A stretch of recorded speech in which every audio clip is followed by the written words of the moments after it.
السلام عليكم ورحمة الله وبركاته. ازيكم يا حبايبي؟ عاملين ايه؟ يا رب يا رب تكونوا بخير. وحشوني جدا جدا جدا. النهارده ان شاء الله هنعمل الكبدة اللي هي بتاعت الفراخ، بس بطريقة جميلة قوي، بطريقة المحلات الجميلة. تعالوا نشوف هنعملها ازاي. هنسمي بسم الله ونصلي على الرسول عليه افضل الصلاة والسلام. يلا بينا نشوف عملناها ازاي. يلا بينا. طبعا اقول بسم الله الرحمن الرحيم مع بعض. وعندنا فلفل وعندنا توم، مش هكتر عن كده ولا احط حاجة تاني. اقطع التوم صغير،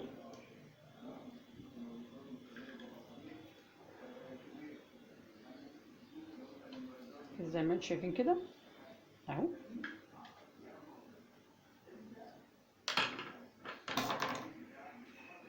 كده يا حبايبي انا عملت التوم اهو زي ما انتم شايفين. طبعا هو مش باين عشان الاضاءه بس صغير. اعمل بقى الفلفل.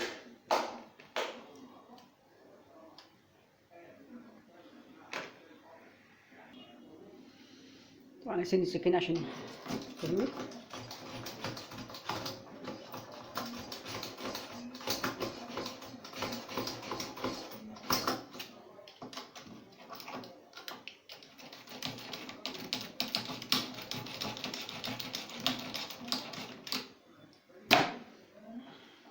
طبعا انا قطعت كميه الفلفل وهقطع دي كمان قدامكم.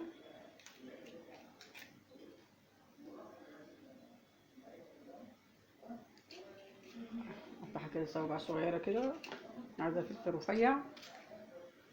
وطبعا انا حاطه حامي وبارد، يعني الفلفل ده حسب اختيارك انت. عايزاه بارد حطي، عايزاه حامي حطي.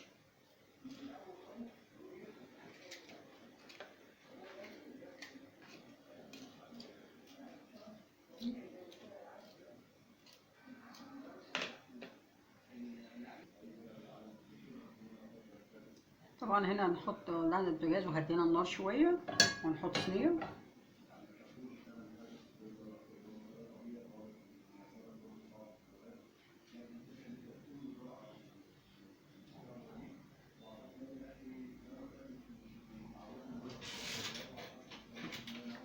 هنجيب شويه زيت مش كتير، يعني شويه زيت مش كتير، يعني معلقتين كده.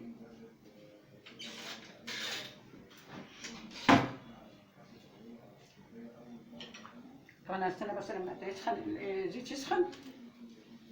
زي ما انتم شايفين كده.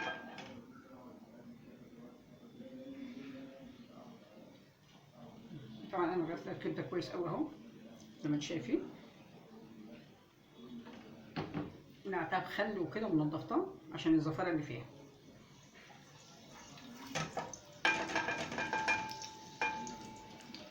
هنا الزيت معايا ابتدى يسخن. واحط كبده.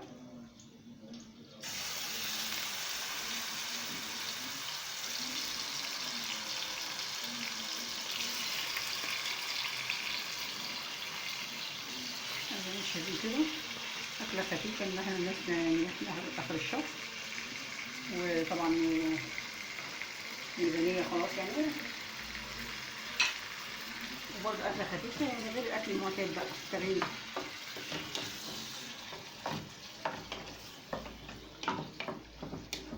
اقلب بقى لحد ما لونها يتغير وهنشوف هنعمل ايه. وهنا يا حبايبي لونها اتغير اهي زي ما انتم شايفين كده. اروح حاطه بقى التوم اللي انا مقطعاه،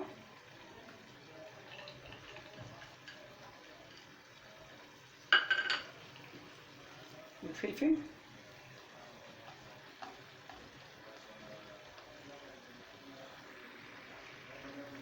طبعا انا عندي فلفل الوان اهو، اصفر واحمر. برضه احط عليها، بس كنت حاطها في الفريزر.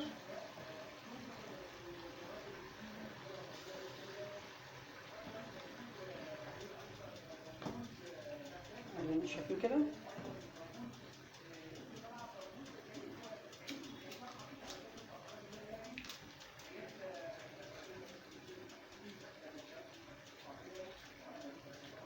نحط حته احمر.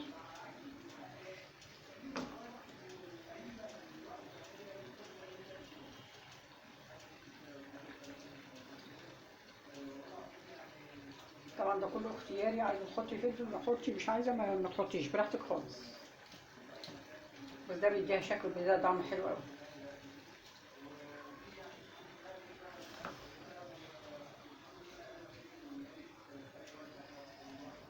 احسن حاجه ان انت تجيبي الفلفل الالوان وتخزنيه في الفريزر ويبقى جاهز معاكي وبيقعد معاكي فتره اطول.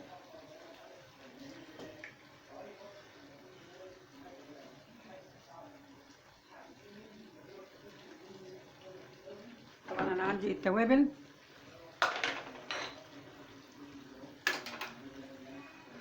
توم باودر، بصل باودر، فلفل اسود، 7 بهارات، شويه كمون، كركم. اللي عندك حطيه، بيدي طعم حلو قوي وبيدي ريحه حلوه.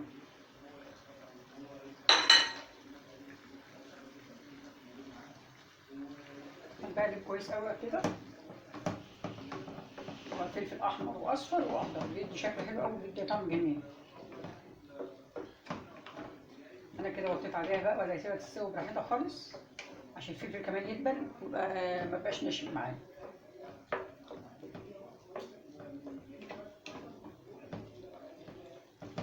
تيجي بقى غطيها لحد ما تستوي وهنشوف هنعمل ايه.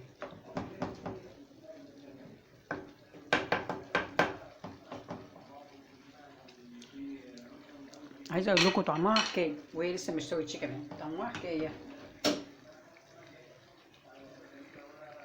وده حبايبي شكل النهائي بتاع الكبده بتاعتنا. والله العظيم تحفه واحسن من بره بكتير وما شاء الله. يعني في كبده تاني كمان زي ده من نص كيلو بس، فاوفر ليكي واحنا اخر الشهر زي ما قلت.